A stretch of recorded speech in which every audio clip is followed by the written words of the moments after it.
much. I know that you're always punctual. So when I didn't see you, I was like, okay, well, I let's see. know. I'm so sorry. Yeah, No, yeah. that's all right. That's all right.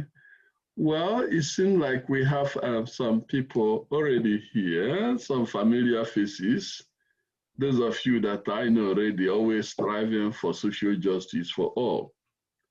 And today, I'm not gonna go into talking too much, but to introduce you somebody I regard very highly because she appears to always doing the work some people either ashamed of doing or scoff it as if it's not an important thing. I was reading what is happening in Britain where they were asking, those in government were asking to investigate, to find out. I'm like, give me a break. What are you finding out? What data don't you have? That's really belittling human intelligence from my perspective. So I want to introduce um, our freedom fighter advocate and member of the board for social justice on issue of transgender. She has done so much. And if you look at the data, it's unbelievable the number of people who are dying needlessly because of people that don't want to use the kind of word I reserve for them, that they're just simply to say that despicable people. And there are many of them. For those of us who are advocating for social justice at every step of the way, I salute you guys. And without further discussion, let me introduce um, Celia. Celia has worked so tirelessly in SDIG or transgender or all other issues. She's always there. And now she's trying to use the message to reach people who are, I would say, unreachable if you were not people like her. I didn't even know the extent of the problem. As I look at 300 people killed, 300 people killed, 300 plus. In fact, it has increased from last year, so it's not decreasing. What do we do with all these horrible things happening in the world? It's only those of you who are committed to all of them. We're going to eradicate all of them. And that's really what inspires me. And so without saying further, let me, Cecilia, could you please take it from here? Oh, thank you, Joseph. I would, can you just put this sharing mode? If you can create me as a co-host, I can share my screen. Oh, sure. Sorry, just a second. Go to No problem. While participant. you do that, I just want to introduce myself. So Okay. thank you so much for joining. I think my apologies, I was running a little late. I had some emergency. I was trying to get both of them done. But I thank you so much for joining. As Joseph was mentioning, there is so much going on in this world and the perception around LGBTQ community. So I wanted to, you know, I'm going to share my screen and then walk you through some important things. If you're able to share my screen, just give me a thumbs up. I will know that it's working. Okay, good. So what I want to do, I have some known people in the call and I invited them. So thank you so much for joining, especially this morning and this afternoon and this nighttime, especially for a few folks who are joining from India. I wanted to walk you through some of the things that I have learned in the past couple of years, and I wanted to talk about them as to, how can you be a strong ally? Joseph would have given you an introduction about me. So my name is Celia Sandhya Daniels. I am a non-op trans woman of color. I'm an entrepreneur. I'm a musician. I'm an activist. I'm a parent. I'm married to a beautiful cisgender woman. And we've been married for 23 years. And I've been in the corporate industry for almost like 23 plus years since I was married. And I have been working in the top management, I would say, Fortune 500 companies. And I've seen a lot of this, I would say, disparity in terms of, what's going on.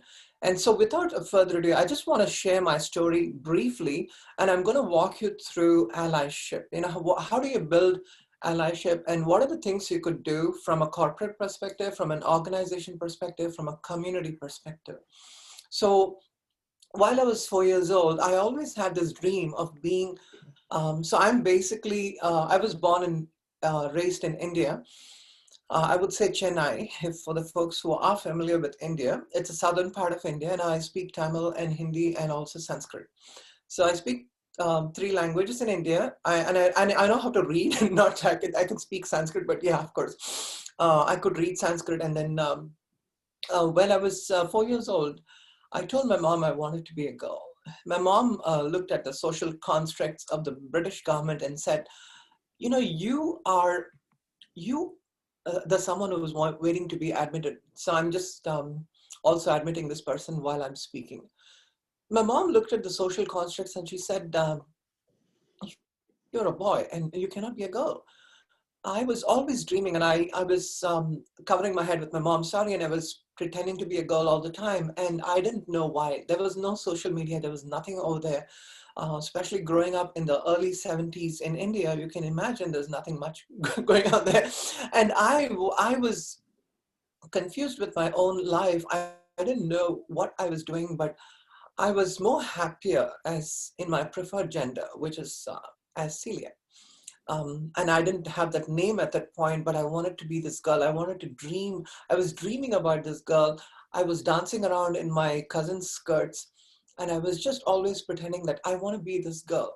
And I don't know why I had that kind of a dream, but that dream slowly started turning into a point where I started doubting myself. This was difficult for me because this section of my story might be triggering to a few of you.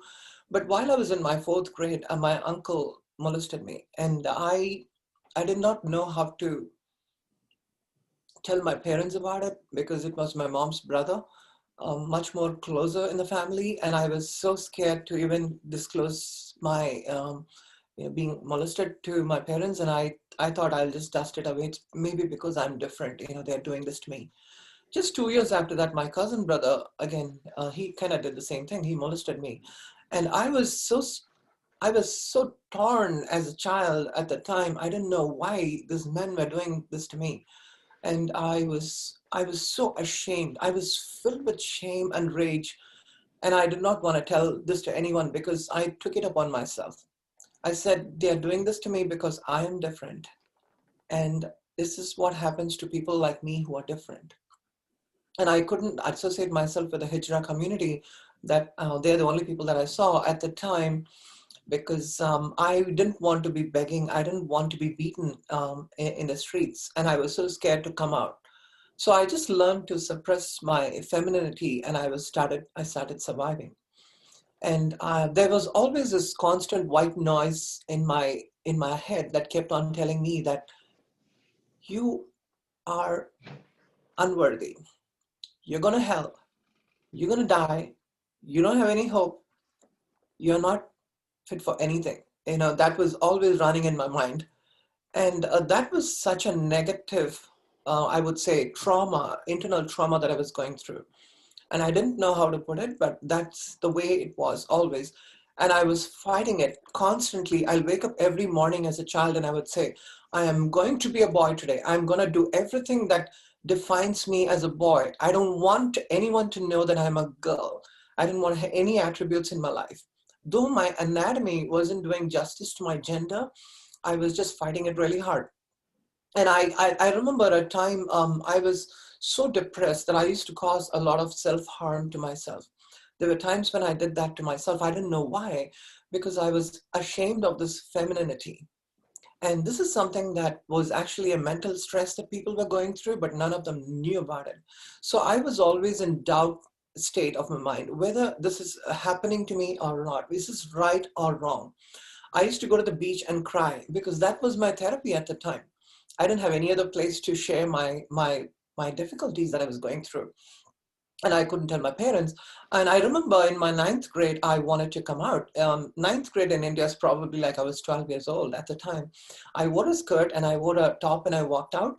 When it was in evening time, I was walking out in the streets, and there was a security guard who caught hold of me, and he saw me walking through a construction site, and he said, "Hey, what are you doing here?" I told him that I am just passing by. I don't mean anything. I'm just here. I'm just passing by. And he saw me, he called me closer and he looked at me in the light and he said, "That's a Hijra boy." And he started making fun of me.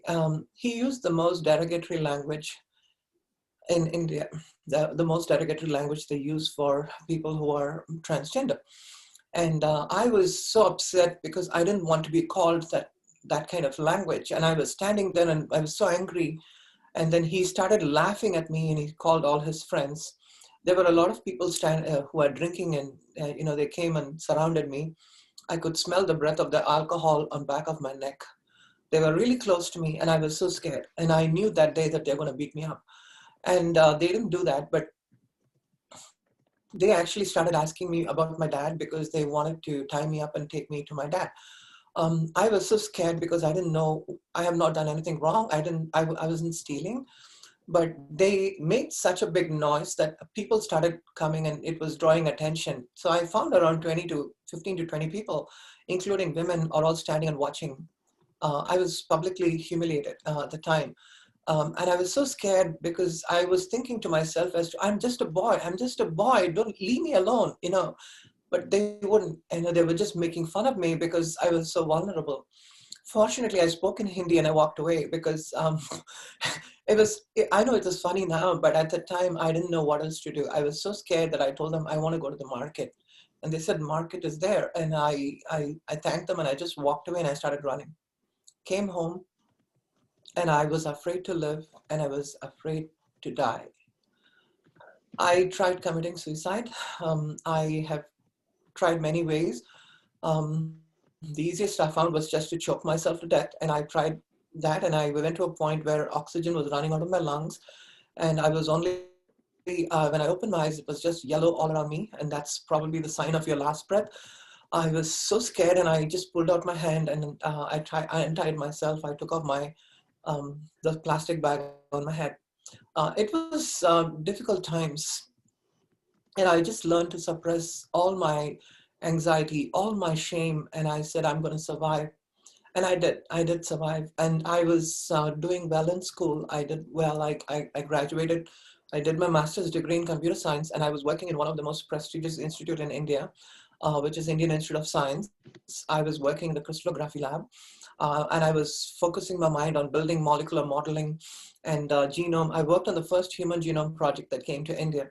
So I was so happy working in all these spaces because I kept my mind distracted. I was at a point where I was in denial. And I said, you know what, I think this whole feminine thing is just a hoax. It's probably, I'm not that.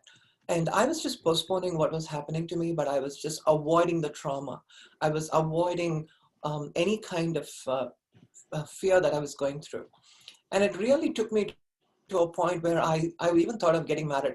I wanted to get married because I wanted to disprove myself that I'm okay. I'm okay. And I even, I was always attracted to women. I was not attracted to men.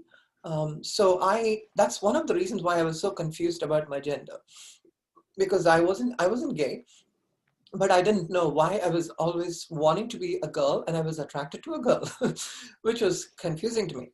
And I remember I met this beautiful girl, in late 90s, and I said, I really want to marry this girl so I can get out of all this femininity. It's probably some kind of, I need to get out of it. So I was in denial. I was in absolute denial. And I was, as a businessman, at the time, I was doing really well. I was working for Dun& Bradstreet. I was flown by my company to work and represent my clients in US.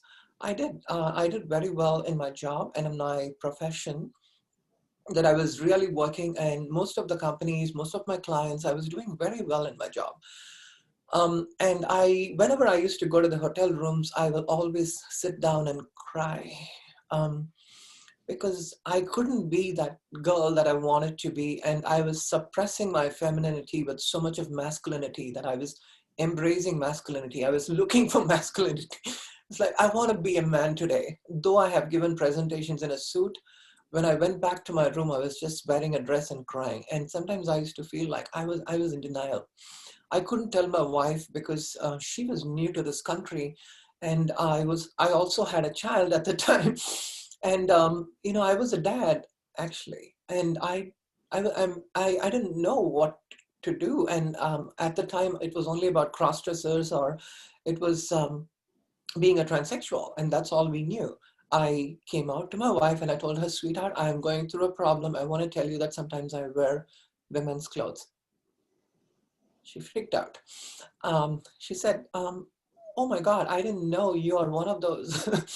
Because she's an Indian woman, and and she has been brought up in a conservative way. She is not used to a husband whom she thought was very successful and happy with, suddenly threw a bombshell that he is a woman. And I didn't know at the time what to say. And I told my wife that, sweetheart, I don't know what else to do. This is all I know, that I want to be a woman, and I've been like this since I was 4 years old. She said, talk to a therapist. We need to get out of this. You need to come out of this quickly. So I called a therapist and I spoke to him, and he told me I was gay. And I told him, no, I'm not gay. I'm not attracted to men. I'm not gay. He said, no, I know people like you are feminine gay. And that was such a misinformation at the time. And I was so upset because he's supposed to be knowledgeable. And I didn't want to tell anyone after that point. I was like, I don't think people understand me. And let me just suck it up. I will just live with this. And I did that. I just said, I'm just going to live with this. But the more and more I did that, I was going through a lot of trauma. I was raising this beautiful daughter. I was trying to help my family.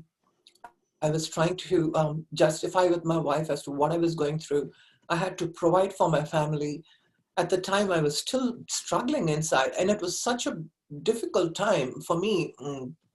And whenever I used to have these happy hours with my business colleagues, the conversations were terrible. They were always making fun of women. They were making fun of people who are vulnerable. And I was just having beer and then standing and looking at them thinking, if these people knew I am trans, I'm done. My career is gone. And that's how I was. I was so scared. I was in denial. But I could not go on because I was finding acceptance in places where I could find acceptance. I went to these bars and where I could be myself. I could be Celia at the time. And I was so happy. But unfortunately, if you go to a bar as a trans person, they think that you're there for sex. And so they used to ask me, how much? I'll give you $20 for a blowjob. And I was so depressed that this is not my life. I'm a decent person. I don't want to do this. This is not my life. And I didn't know what to do. I was struggling all over the place. And I said, you know what? There was a time when 2:30 in the morning, I was sitting and crying in the car because I was molested by a trans person again. And this was the limit. And I said to myself, okay, something is wrong. Either I need to accept what is going on and figure out what is going on, and I need to do it myself because everyone is telling something that I don't want to do. I spoke to another doctor in Arizona, and she told me that I need to change my sex. At the time, they called it SRS, and now they call it gender reassignment surgery. And she said, you look like a woman. You'll be more happy if you change your. And I said, no, I have a family. I want to be there for my family. I can't do this to my family. She said, no, that's the only alternative you have. And I didn't want to listen to people. I was thinking, why are these people telling me what to do? I'm a well-educated person, and I have worked on human genome projects. I understand the biology. So let me find out why a person like me is different. So I started getting to a point where I started discovering myself. I started reading journals. I started going to the medical journals. I was going through why it's just the X and Y, XX or XY pair of chromosomes that define a person, or it is 23 pairs of chromosomes. What exactly in the DNA of a human being that kind of defines the person to be different? I was reading articles like crazy. I was looking at Hopkins, and Harvard Medical, Stanford, anything that I could get my hands on. These are not social media articles, but actual research papers. So I was reading and reading these articles because I could understand some of the terminologies. And I went to a point where I thought to myself and I said, okay, here is it. I am born differently. No matter what I do, no matter what I try, I cannot change who I am. This is not a lifestyle choice. This is not something I can pick and choose. This is not something that I think I can live with, but this is my life. This is who I am. People like me are different in any culture, and not just an Indian person, but even the Latinos, the Black folks, people who are Asians, people who are in the Middle East, people who are Native American. Everybody is the same. There are people like me fundamentally within the human fabric who are born this way.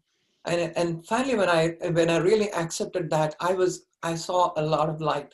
I started coming out, and I've been to a point where I started doing a lot of activism because I wanted to educate people like me.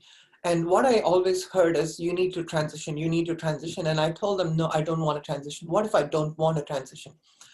Oh, there's no hope because you're not living your life authentically. And I said, no, this is my life. I want to live authentically.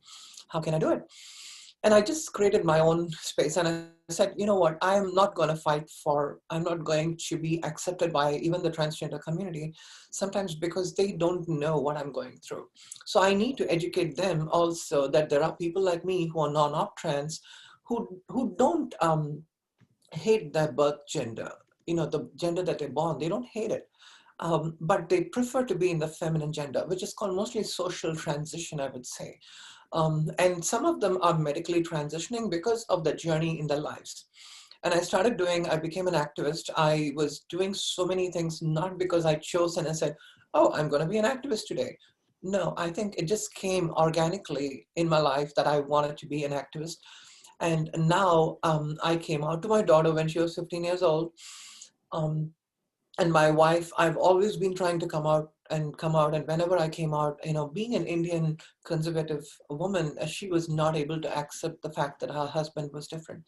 And finally, after 17 years, I think during COVID time, my wife really understood me. She saw my gender dysphoria and she started accepting me. And now both of them, we've been married for 23 years now. We all live in the same household. Nothing has changed. In fact, it has got better. And I have a wonderful daughter who's my ally. I have a wonderful wife who's my amazing supporter. And I've told her that, hey, I'm preparing this presentation, and she's very, very supportive. So I'm so thankful that I told her, sweetheart, this is my destiny. People like me are born this way because we need to tell our stories. Like Joseph was talking about, there are people who are born this way. This is not a lifestyle choice, but these are our lives. Having said that, I wanted to quickly move on to some of the allyship, because the reason I felt it's important for me to share this story is for you to get a context of the medical trauma that people go through, the family trauma they go through, the business, I would say in a professional setting, in a community setting, even within your own community, sometimes you can be ostracized. So that's the reason why I felt like I want to tell my story before I jump on to some of the quick pointers that I want to share with you. If you have any questions, please don't hesitate. If you have any questions that you have never asked a transgender person, this is a safe space. You can always ask me any question you have. I will not be, I have faced all kinds of questions, and so I'm not going to be upset. Please ask me any question you want, and I'll be able to answer. I have a question for all of you. If any one of you can, it's probably any one of you, you can unmute your phone and just talk. When is the first time you realized your gender?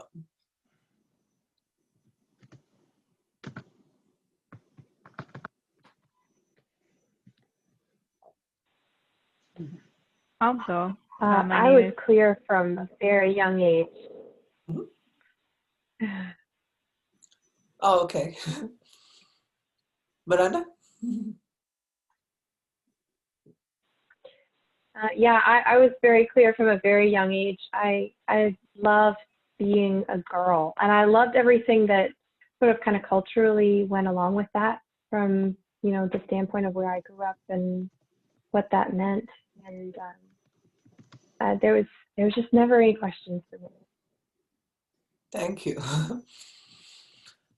So sometimes what happens is, I realized my gender only, I would say, probably when I was 7 years old, when my mom told me that I'm a boy, and I thought I could be both, but I was always confined and said, you're a boy, this is your anatomy and this is what your life is. So a lot of us go through times when we don't know our gender, and sometimes we are even confused about it, but it's okay to have your own inner journey where you find out how you are.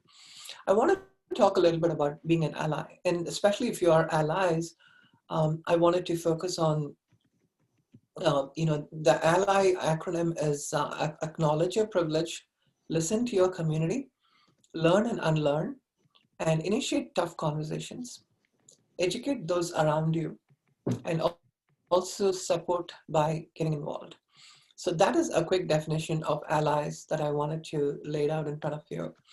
Now, I want to go a little bit into some of these topics, and I'm going to be really fast because I want to take some questions from you. And I also want to share about, some pointers in terms of how you can be a great ally. And I will also be educating while I'm talking. Trans people go through a lot of trauma.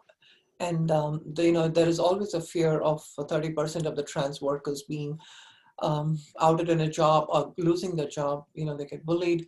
So there's a lot that trans folks go through, and it's not a choice, but it's a life that we go through.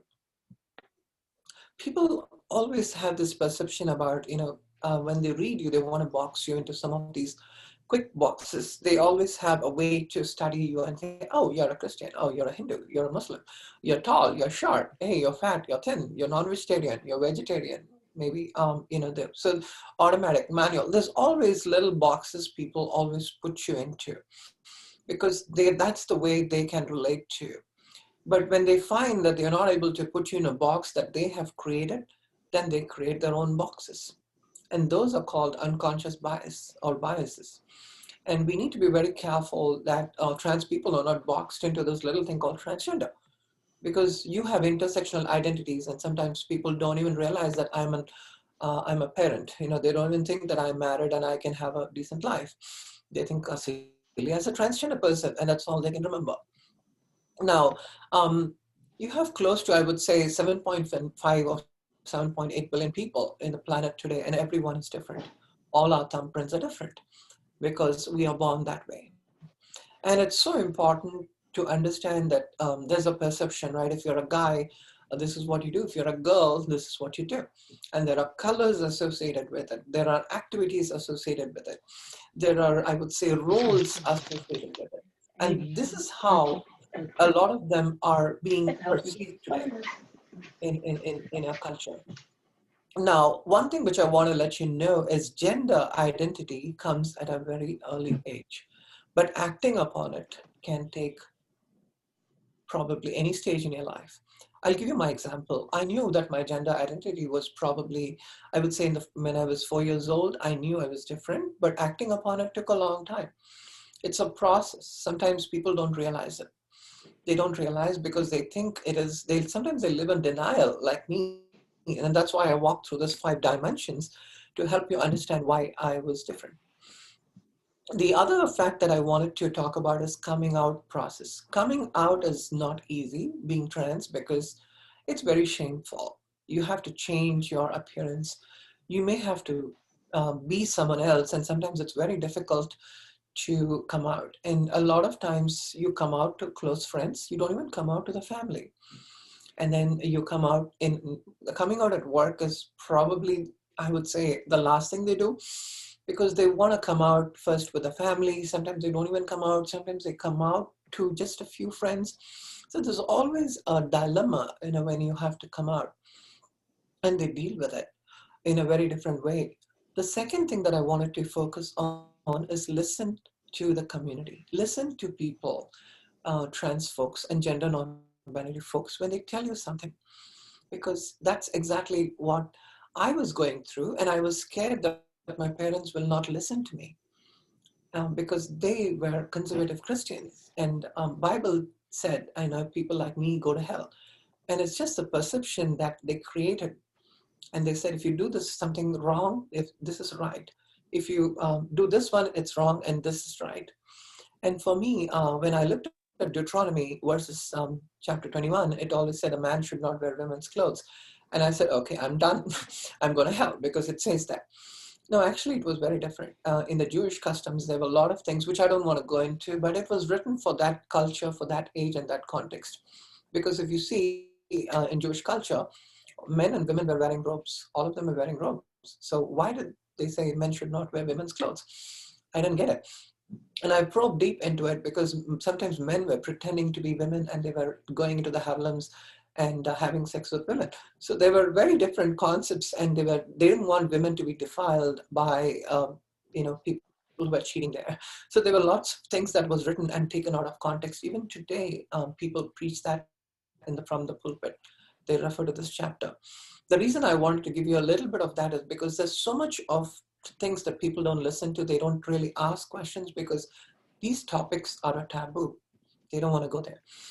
So when I was going through early signs, I wish my mom knew that I was going through a lot of depression. I was going through suicidal tendencies, but my parents did not see it because I was hiding it so well. When I told my brother recently, like 6 months back, I told him, I've never come out to any of my family members. My parents have passed away. When I came out to him, he said, I didn't even know that you were going through all this. And he said, I wish I was there to help you. But unfortunately, these are never known, and so I wanted to walk you through a question sometimes you might have in mind as to what is sex and gender. People, the L, G, and B spectrum, they go through sexual orientation issues. The gender or identity issues are faced by people who are gender non-binary or trans folks. And there are lots of categories within the sexual orientation, like heterosexual, homosexual. And then there's a lot of categories in the spectrum. So I would say sexuality and even gender identity is a spectrum. It's not a binary. So we need to really understand as to, as human beings, we are living in a spectrum. And queer can be a spectrum. It can be both gender and also within the, I would say, sexuality spectrum. Now, I wanted to, since I mentioned I was a person of science, and I found these in some of the articles that I was reading, and I found that the trans woman's brain, or the MRI scans, were very close to a cisgender woman's scan. And this was probably done with 23 brain scans they've done. So people are fundamentally different because your brain is wired that way, or that's the way you are oriented, even in terms of your thinking. Now, in terms of trans men, what happens is there is always a receptor. The amount of estrogen, for men it's testosterone, and for women it's estrogen. It's like a cell phone. You have a great signal, but your cell phone is really not that great. It might not pick up the signal. And when you have, suppose your cell phone is really good, but you have a poor reception, and still it's not going to be effective. And those are something that I wanted to explain. When you have insufficient estrogen production, it can also result in a different variation of a child that's being born as a girl. But the person feels like, there's not enough estrogen, and they feel that they are men or they're boys. And these are some of the scientific facts that they have found, and studies they have found, that why trans men or why trans women are different. Now, another thing we wanted to do is learn and unlearn. This is one topic that I wanted to, ask a question. Maybe you can open up your mic and tell me. When is the first time you saw an LGBTQ person, and what was your immediate reaction? Anybody in the call today?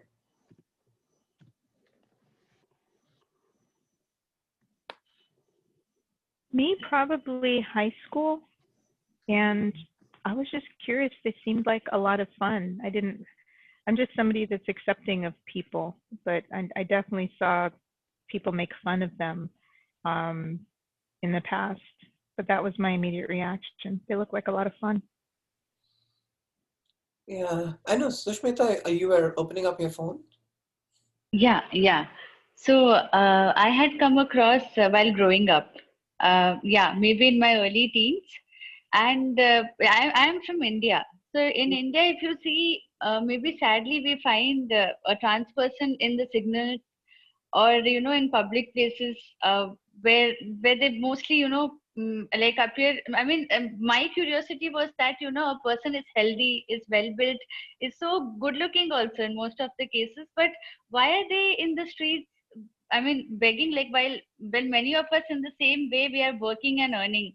So my curiosity was that as a child, and it took me that time to realize that okay, there is a way how things are looked at. The perception is very different when it comes to viewing a trans person in India, especially.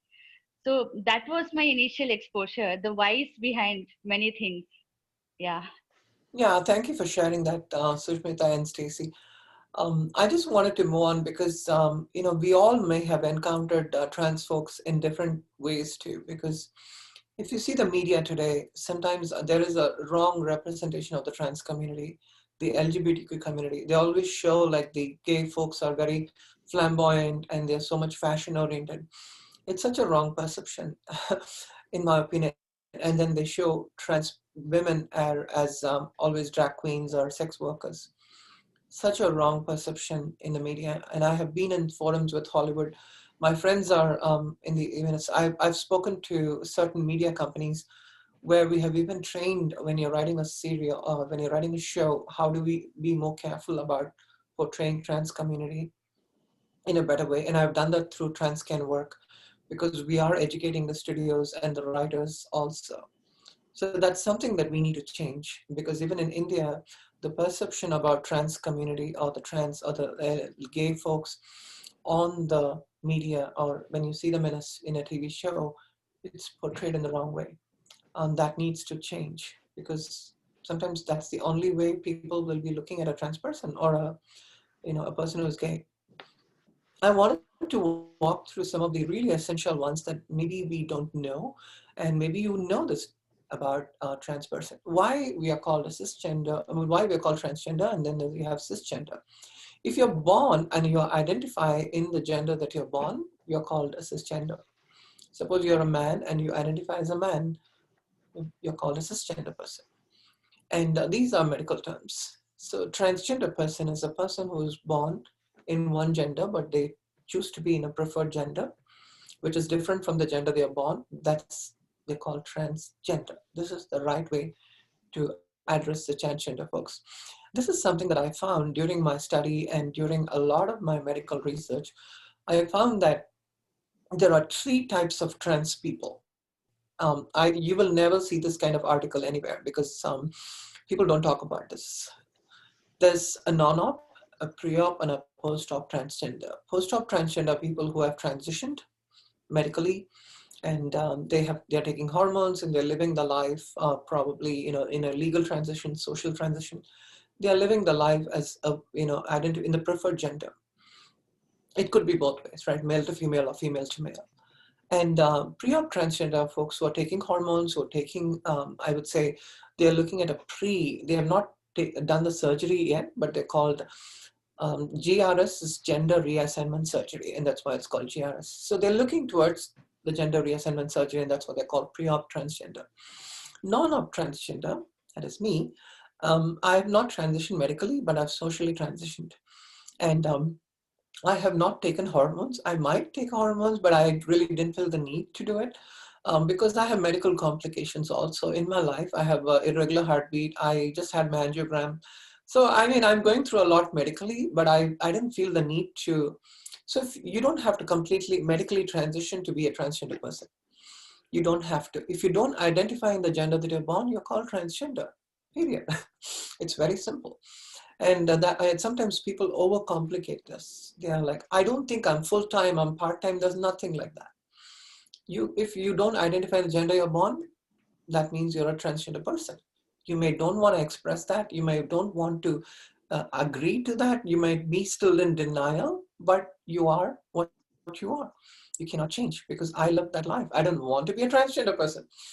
But lo and behold, this is who I am. And so when I started living my life in the gender that I prefer, I was doing much better. All my suicidal thoughts are gone. I still struggle with gender dysphoria, but it's not as bad as I was going through. And there are certain, I would say, certain gender neutral languages that you can use. Instead of saying, hey, do you have a boyfriend or girlfriend? You can say, are you seeing anyone? Then you can say, how may I help you? Instead of saying, how may I help you, sir or madam? Because what happens is when you use a wrong pronoun to a person, that could trigger a lot of gender dysphoria. Because I was in a grocery store. I wouldn't say grocery store. It was one of those, Costco or somewhere. When they saw my ID, till they saw my ID, then they stopped calling me ma'am. They were like, oh, okay, ma'am, how can I help you? And they knew I was trans, but they were trying to use the pronouns. But when they saw my ID, the first thing that hit me was they stopped using ma'am at the time, because they didn't want to. They saw my ID and it said X in it. It's neither female or male. And they saw my male ID because I have not legally transitioned. So the first thing that hits them is, in my mind, you are a guy who is a girl, because legally it says that, and I'm going to call you sir. And that's how they look at it. And then that's the way the bias starts triggering.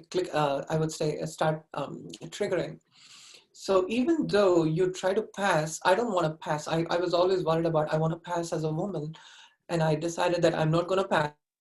I am a trans woman and I'm going to be a trans woman, and I'm so happy being a trans woman. So I went to Costco and I told them that, can you give me 2 IDs? I want an ID as Daniels and another ID as Celia.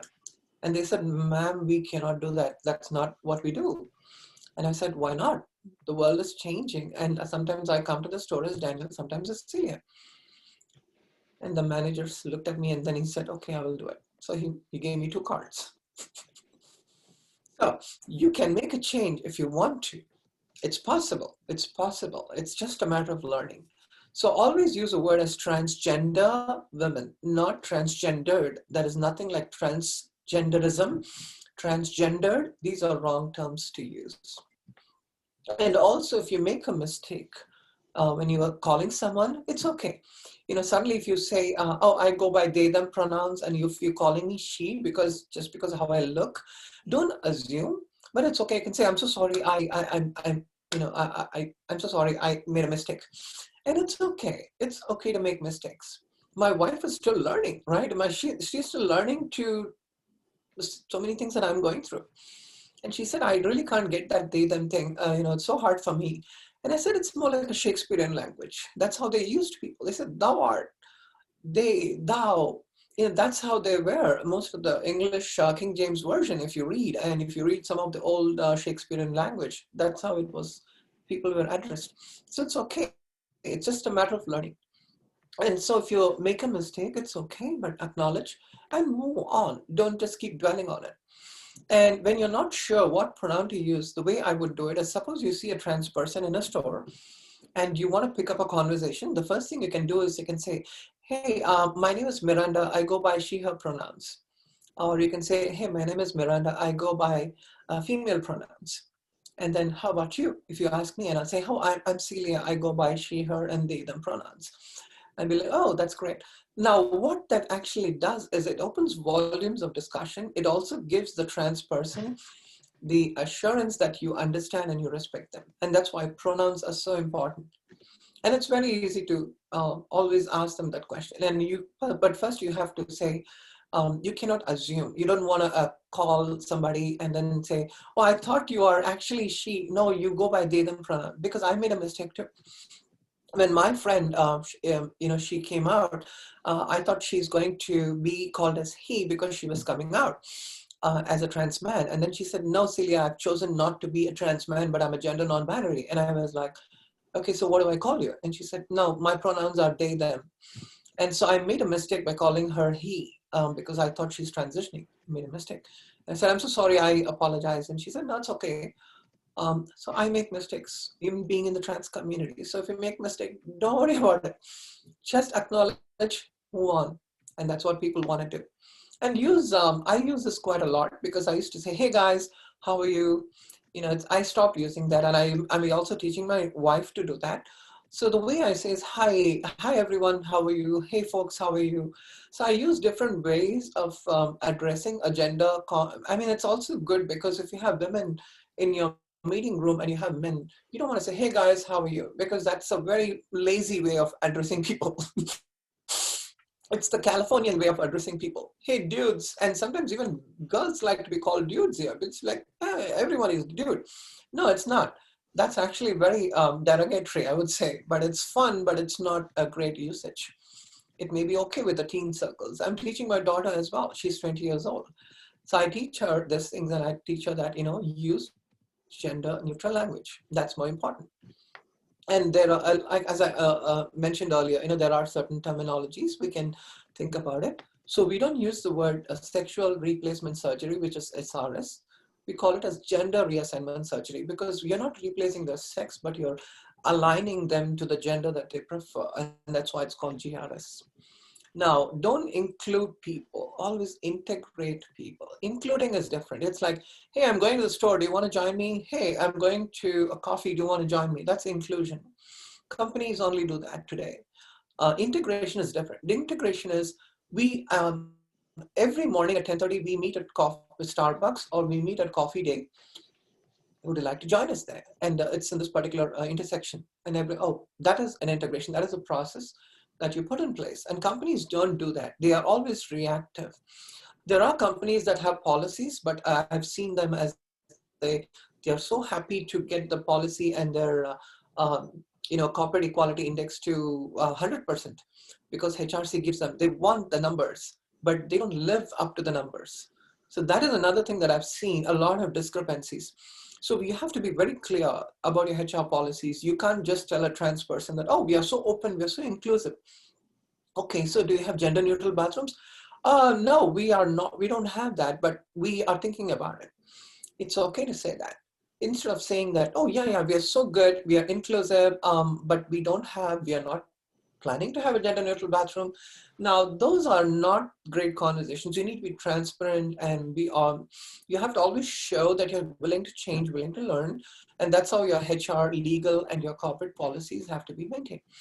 And if you're trans, you don't want to out their confidentiality. I'll give you an example here. If you want to be known, if you're a trans person, for instance, I want to be known as Celia Daniels, but my preferred gender is Celia Daniels, but my birth gender, which is also my legal gender right now with my social security, my credit score, everything is tied to that birth gender. So what I would do is I would always say that this is important. So the HR is always looking for your legal gender. But you can always, in a company directory or in an email, you can still change your name as Celia at systemicdiversity.com. It is possible. It doesn't have to be Daniels at systemdiversity.com because your legal, it says that. So you can still have both names as long as it's tied to your legal name. It's possible, and people have done that. So an equal salary and compensation is important. When I came out after 23 years working in the corporate industry, I was given the job. I was a senior director managing a P&L of almost 250 million. And after working and managing a team of almost like 600 people globally, when I transitioned, the first thing that they offered me was a desk job as a case manager. And I felt so humiliated because just because they saw me differently, they did not even consider my experience and my qualification. They just assumed that you're a trans person, this is what we're going to give you. And I was so, I fought for it. And of course, companies are still working on it. So I started my own company after that. And I thought I need to start educating companies. And that's why I'm also a part of Trans Can Work, which is, that's one of the companies that I work with. The other important thing, we're going to go to the I part of it, is initiate tough conversations like this forum today. Not many of them want to know about trans people because they're like, yeah, trans people, yeah, I get it. I'm very supportive to trans community. No, that doesn't help. If you want to know about trans community, this is what it is. Being an ally, initiate tough conversations when we are not there. My wife came back from her business meeting. She had a lunch meeting with her boss and her teammates. And she came back home and she said, hey, did I do it right? The first thing she came in and said, did I do it right? I said, what? She said, I stood up for you. Actually, I said my husband is working with trans people and, this is my husband.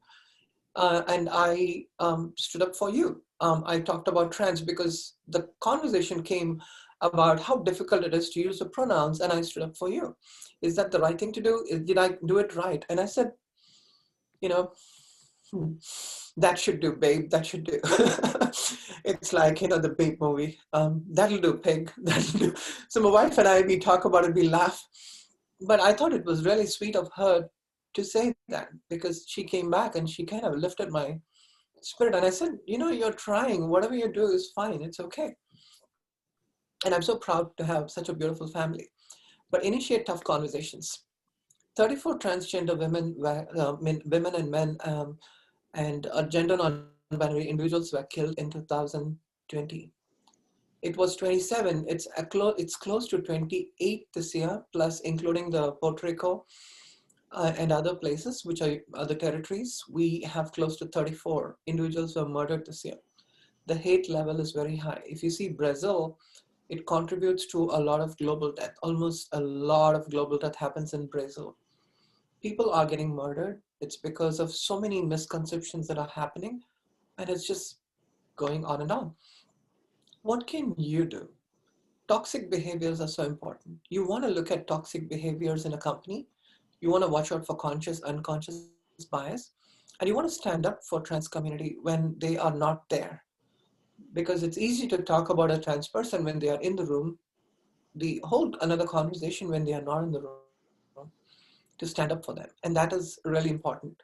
You want to look at the sexual harassment policies, you want to look at the trans harassment policies, and those are things that you want to correct in your HR. It's very important to do that. Now, another important thing which I normally talk about is pink washing. Pink washing is very common during the June month. Every company flies the rainbow flag. Everybody has a rainbow flag. The recruitment for trans community and LGBTQ community goes really high because they want to bring in diversity. But have you ever looked at the data? Have you analyzed your hiring data, your recruiting data, and found that your number has actually gone up during the June month, but your retention has been very low, that you're not able to keep them?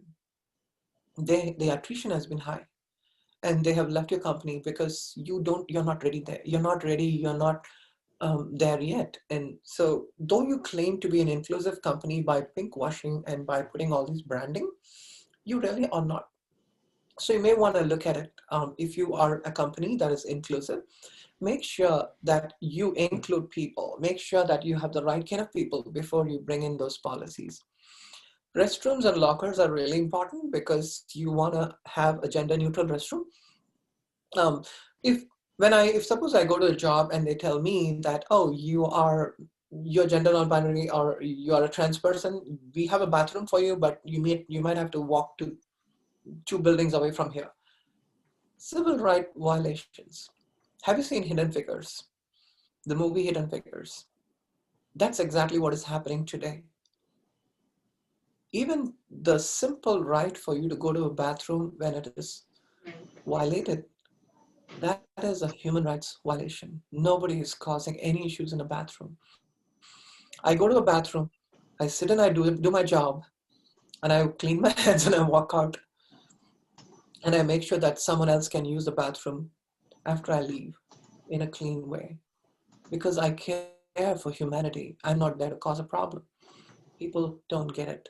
Why has this become a Supreme Court issue? I don't get it. Educate those around you. That's important for us to educate. When you look at these numbers, it's such a complicated chart. But what I can tell you, in the bottom of the screen, I have said that in US, 45% of the folks have said, I have seen people like you before, but I don't know you personally. That's what they tell me. And 26% say that I have rarely encountered people like you. But where do they see us? On the media. Or they see us in a distance. They see us in the news after we passed away. They see us in a getting arrested somewhere. That is the kind of portrayal, or that's the perception that they have about the transgender community today, even in US. So that is something we need to change. How can we change? There are rejecting and accepting behaviors. So this is something that I shared with the California Nurses Association, because I was educating them about the healthcare side of how can you be more open and accepting to the trans folks who are coming to your front office.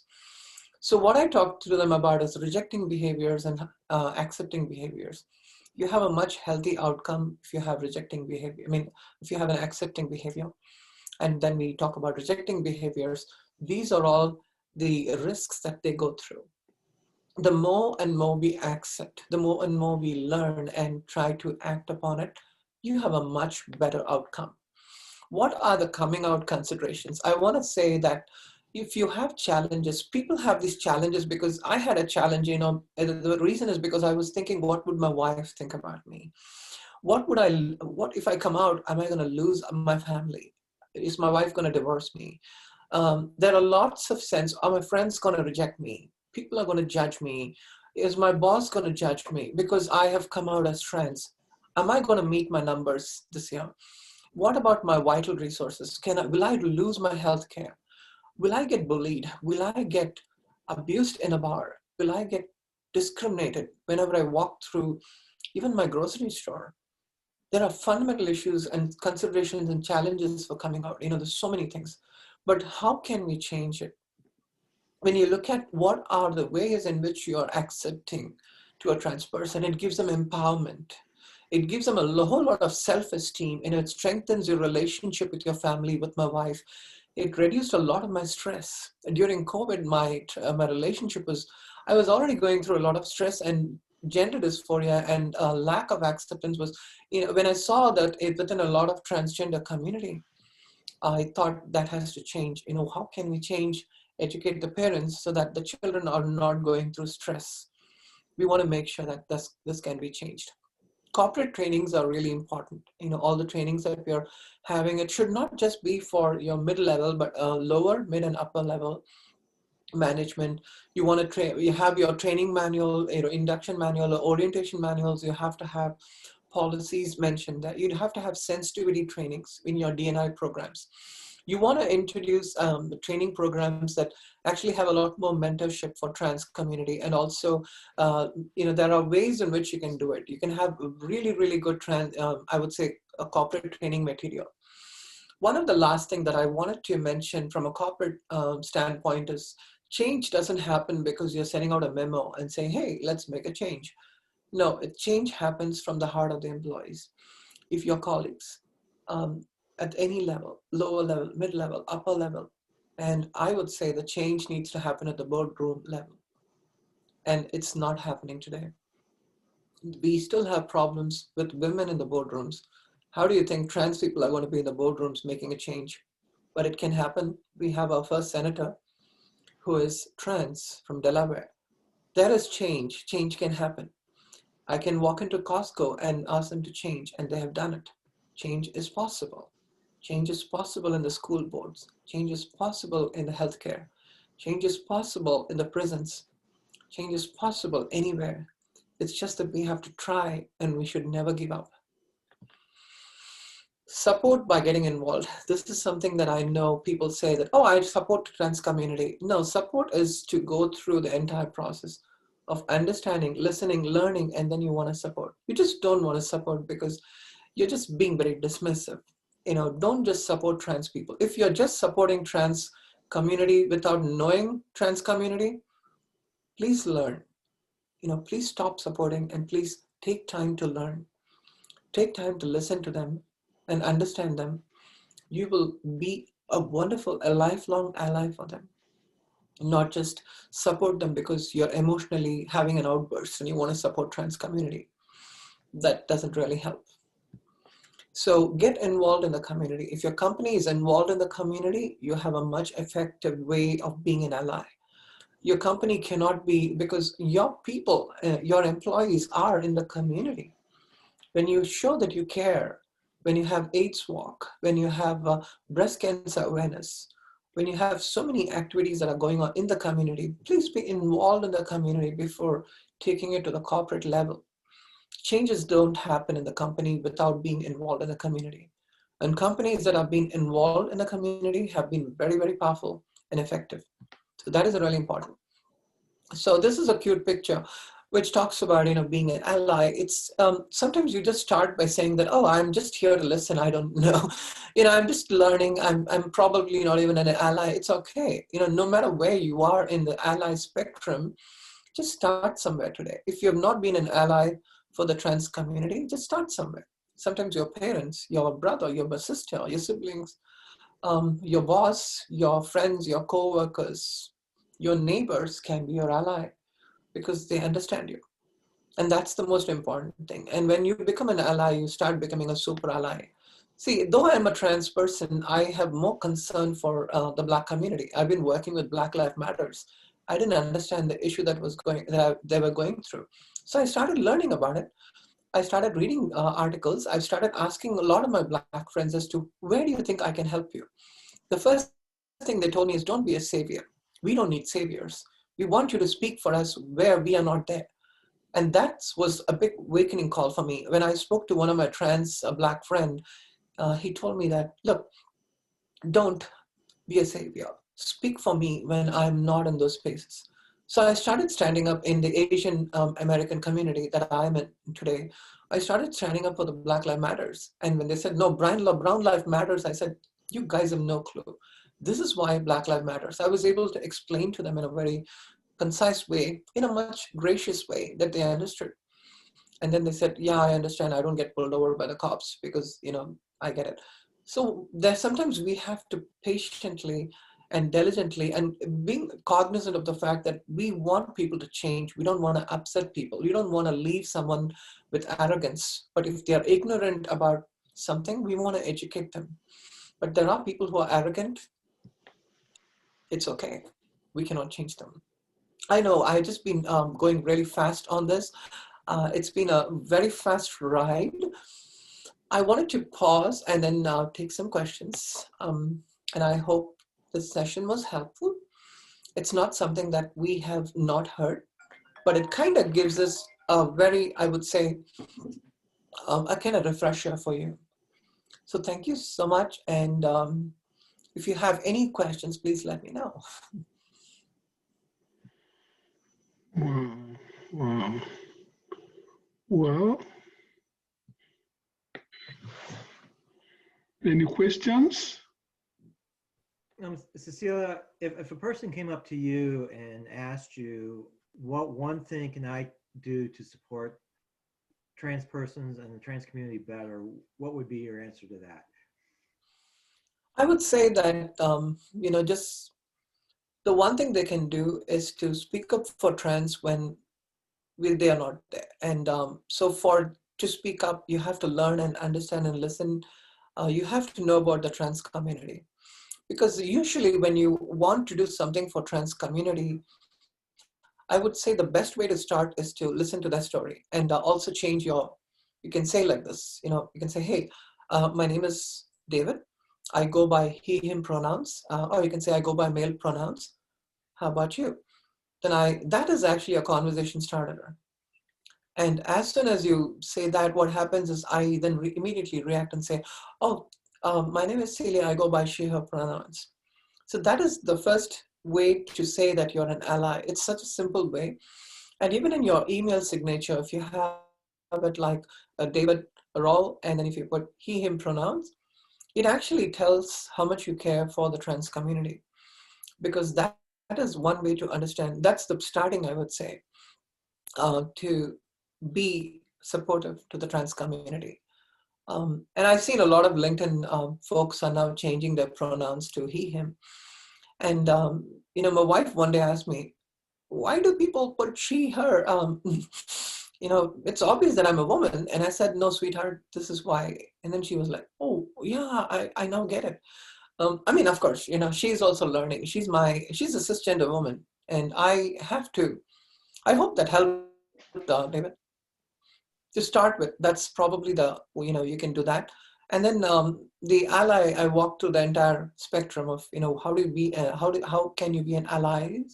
So it's, a lot of these are by listening, learning, and then having these tough conversations in spaces where we're not there, educating someone, and also being supportive. So if you put the cart before the horse, you probably may not understand when they ask you some questions.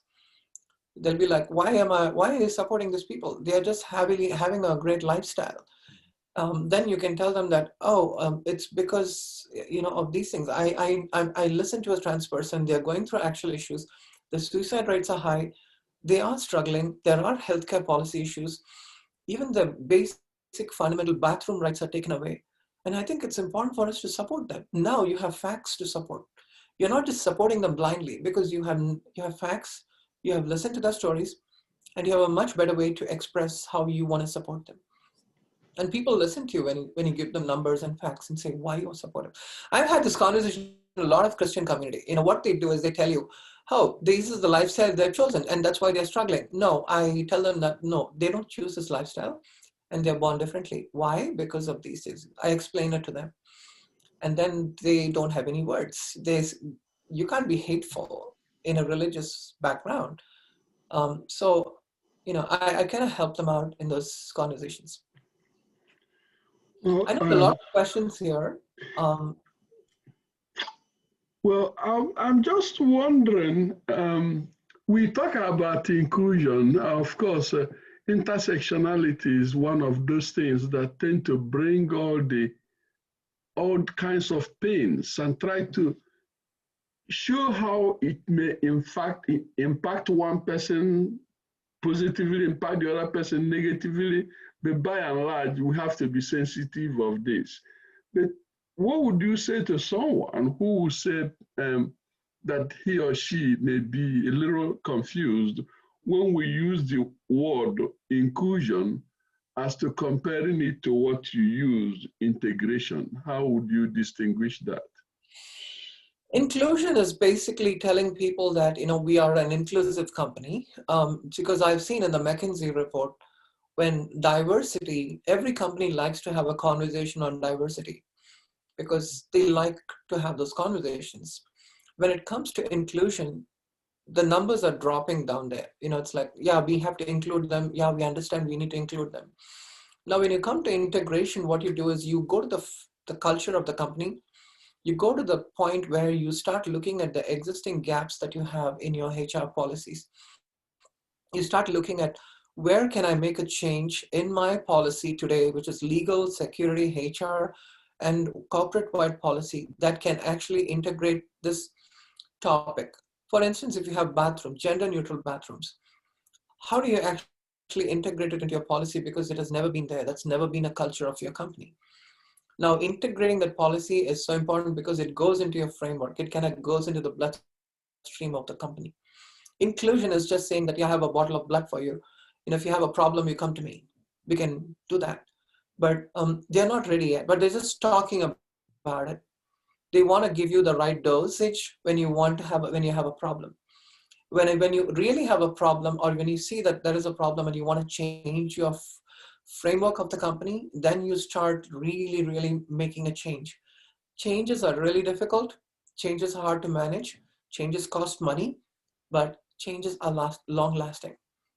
And I have justified this to some of the CEOs in the company, that I've told them that you have people at C-level who are very open and supportive and honest, because it's a part of your mission statement. I like that. How is your board taking it today? Are they just saying that, yeah, it's nice to have diversity because, we are all comfortable white men here. We don't care about all this diversity. You C-level folks take care of it. Now, that's not going to be a way to change your company. If you change a company, you need to have changed the company right from, the bathroom issues to the board issues. It's got to be all the way there. So any issue, any change that it happens, it has to come from the board level. not at the CEO level, because CEOs are there only to run your organization and they'll be gone after a while. And the people in the board are the ones who can make a change because they can influence across the company, across the globe, if they have a multinational presence. So it's so important to have that kind of a conversation, and it's so important. Like I was explaining, right? Coffee, basically telling that, hey, we're going for coffee, just come. That's basically inclusion. Hey, come on, join us. Come to the party. You're not invited to the party. It's like, yeah, you're there. Let's just come over. That's not how it is. You send a formal invitation and you tell them that this is how we want to do it. We have been doing this every year and we have this numbers and we want to make sure you understand this is where we're going to meet. This is our policy. This is what we do. Would you like to be a part of it? Now you're actually integrating it and you're making it happen. Integration leads to results. Inclusion doesn't. It's just the beginning of looking for results. Or it's a process, but I would say that if you want to have a company where you understand the need for equity, you understand the need for inclusion, that is great. But I'm moving it to the next level where you want to move to the integration part of it, not just stopping at inclusion. Okay. Thank you. Any more questions? I'll just ask one more, if you don't mind, Joseph. Speaking of integration, I'm sure in various countries and various parts of even the US or even in various communities, the amount of inclusion, welcoming, or even acceptance that you get probably varies a lot. What do you think is the difference in communities that are highly accepting and inclusive versus communities that are not? What do you think the big factors there are in the level of acceptance? I think it has to still evolve, but I'm seeing a lot of communities that are willing to change. So it's a good discussions. A lot of them are good, and companies are seeing a need for it. But they're still struggling. Sometimes I ask, I've had lots of conversations with companies that have come to Transgen work and said, we want to change our company. What do we do? It's not about just taking a training, but the change has to happen from the heart of the employees. If you have 100 employees in your company, if all 100 of them are willing to work with you to change the framework of the company, now that is going to be a great change. But if you just put a memo saying that, hey, we're going to change the policies, 10 of them respond and probably 90 of them don't care, no matter what you do, your company will not change. But I've seen a lot of companies are slowly making a change not because the CEO wants it, but the CEO sees the need that their employees are involved in critical things that even can rebrand the company differently. I mean, I've done a branding exercise for a startup, and I found that when you do a lot of community work, companies that are involved in the community seems to be much more known and much more visible, much more effective than companies that are not involved in the community. It's not about giving money, just throwing, we've given 50 million to people in Africa. No, and that's not what I'm talking about. Actual employees going down and building huts in Uganda. And that makes a huge change, not throwing money, but actually being there. Those are the companies that I've seen a lot of companies. Jack Shoes, right? Jack Shoes did that. There are so many companies that are actually involved in those community. And they're the companies, that's the future that I see. That are, it's about climate change, or even with people, or even with policy changes. They are the ones who will be the forerunners. And because I think the Gen Zs, when you look at the millennials, they are all very cognizant of certain companies that they want to work with. If they see that the companies are not doing a great job, they don't want to work in those companies because they have values, they have a social conscience that they're coming up with. When you look at 2025, 75% of the workforce is going to be millennials. So companies need to be prepared for that. They are not. If they can't be running it the way they were running before. The culture in the company has to change. So it is changing. A lot of companies are changing today. But it's a slow process. Some companies the startups are doing much better. I would say startups are much more faster, better. I'm actually speaking in MongoDB. It's a small company. It's an IT company. It's a 3,000 people company. They're very fast in changing. And I'm talking to companies that are like 300,000 employees across the world. They will take time because there's so much to change. They will change in US, they will change in Europe, they'll go to Australia, they will go to Middle East, they will go to India, they'll go to China, and they have to make all these changes. So it is going to take time. So I've given them ideas how you can change your company globally, because you need local people, community involvement to change your company perception. So I've seen small companies, very good. Mid-sized companies are good. They're making some changes, but the large companies are making a change and an impact in US, but in other countries, they're still working on it. Like Accenture is doing a great job. IBM is doing a great job. They do the out and equal in India. There are companies that are impacting, but it's a slow process.